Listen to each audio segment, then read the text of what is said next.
শুভ দুপুর বন্ধুরা, খেতে বসে গেছি। আশা করি তোমরা সবাই ভালো আছো। এই যে আমি এখন এখানে করে নিয়েছি ঝিঙে দিয়ে বাটা মাছ দিয়ে ঝোল করে নিয়েছি। এক টুকরো পেঁয়াজ দিয়ে নিয়েছি থালার মধ্যে। আর এখানে আছে লাউয়ের খোসা ভাজা আর একটা মাছ ভাজা। যে মাছ ভাজা লাউয়ের খোসা ভাজাটা নিয়ে নিলাম, ভাজাতে শুরু করে দেবো খাওয়া এখন। আর এখানে আছে বাটা মাছ দিয়ে কচুর গাঁটি দিয়ে তরকারি করা, যে ভাজা দিয়ে খাচ্ছি। এই যে পেঁয়াজ কামড়ে নিয়ে নিলাম, এই যে ভাজাতে খাচ্ছি। আর একটু মাছ ভেঙে নেব, এই যে মাছ দিয়ে নিলাম। ভাজা খাওয়া কমপ্লিট। এখন ঝিঙে দিয়ে বাটা মাছের যে ঝোলটা করেছি সেটা নেব এখন। যে ঝিঙে দিয়ে বাটা মাছের ঝোলটা দিয়ে খাচ্ছি, একটু মাছ ভেঙে নিলাম।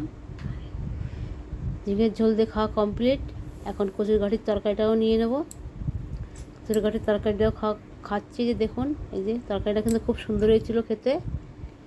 যে খাচ্ছি, কচুর গাঁঠির তরকারি দিয়ে খাওয়া কমপ্লিট বন্ধুরা। আর ভিডিওটি যদি ভালো লাগে অবশ্যই পাশে থাকবে, বেশি বেশি করে শেয়ার করে দেবে। আর সেই পর্যন্তই বন্ধুরা, পাশে থাকবে।